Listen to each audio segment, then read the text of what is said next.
அதிமுக நாங்க ஏமாளிகள் அல்ல அப்படிங்கிறத பொதுச் செயலாளர் இபிஎஸ் அவர்கள் பேசியிருக்கிறாங்க. இது யாருக்கான சமிங்கை இது? இது நேரா அமித்ஷாக்கான சமிங்கை தான், வேற யாருக்குமே இல்லை.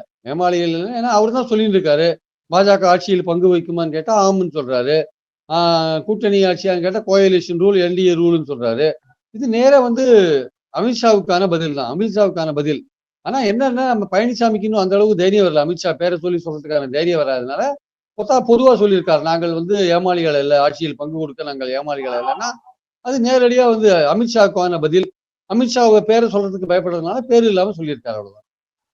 ஆனா திமுக ஒரு நேரட்டிவ் செட் பண்றாங்களா சார்? நீங்க அமித்ஷா திரும்ப திரும்ப சொல்லிட்டே இருக்காரு, உங்க பேரை கூட சொல்லல, அவர் கூட்டணியில பங்குன்னு சொல்றாரு, அப்ப அதிமுக நாளைக்கு ஆட்சி அமைச்சா பாஜக உள்ள நுழைஞ்சிடும், இந்த மாதிரியான ஒரு நேரட்டிவ் செட் ஆகுதா? அதற்கான பதிலா கூட இவர் அன்னைக்கு பேசும்போது அப்படித்தானே சொல்றாரு, ஸ்டாலின் அவர்களே அப்படின்னு சொல்லித்தானே சொல்றாரு. நீங்க சொல்றீங்க அதிமுக அடிமை ஆகிடுது அப்படின்னு. ஏங்க நெரேட்டிவ் யாருங்க செட் பண்றா? டிஎம்கே செட் பண்ணுது. இது செட் பண்றது அமித்ஷாங்க. செட் பண்ற அமித்ஷாவை பத்தி பேசுறது தப்பா? அவர் தானே சொல்றாரு. அவர் என்ன சொல்லியிருக்கணும், கூட்டணிக்கு தலைமை தாங்கிறது அஇஅதிமுக, அஇஅதிமுக தான் முடிவு பண்ணும் அப்படின்னு அவர் சொல்லணும். அது ஏன் அதை விட்டுட்டு ஏன் என்டிஏ ரூல் சொல்றாரு, பாஜக பங்கு பெறும் ஏன் அவர் சொல்றாரு? அப்போ பாஜகவும் பங்கு பெறும் ஒரு ஆட்சின்னா நம்ம கேட்கிற கேள்வி இதுதான். அப்ப நீங்க பயணம் போறீங்கல்ல, தேர்தல் பரப்புரை பயணம் போறீங்கல்ல, இப்பவே போறீங்கல்ல, அப்போ மக்களுக்கு ஒரு சந்தேகம் வராதா? நீங்க யாருக்காக ஓட்டு கேட்கறீங்க? நீங்க அதிமுக இந்த தனியா கட்சி அமைக்கிறதுக்காக ஓட்டு கேட்கறீங்களா? நீங்க பெரும்பான்மையை பற்றி நீங்க மட்டும்தான் ஆட்சி அமைக்க போறீங்களா?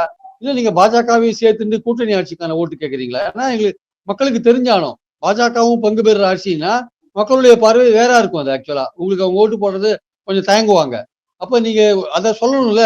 ஒரு பக்கம் உங்க கூட இருக்கிற பாஜக ஆமா ஆட்சியில பங்கு பெறுவோம் கூட்டணி ஆட்சின்னு சொல்லும் போது நீங்க தனித்தே ஆட்சி அமைப்போம் நீங்க சொல்லியிருந்தீங்கன்னா இது மக்களை ஏமாத்துற மாதிரி இருக்குல்ல.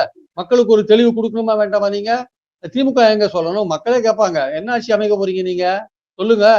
அவரு அது சொல்லணும். அவரு அதுதான் அந்த பிரஷர் பொறுக்க முடியாதுதான் அன்னைக்கு அவர் வெடிச்சிட்டார். அது 2-3 காரணத்துக்காக வெடிச்சிட்டாரு. அது அன்னைக்கு இந்த ஒரு காரணமும் கூட. ஏன்னா அவரால் சமாளிக்க முடியல.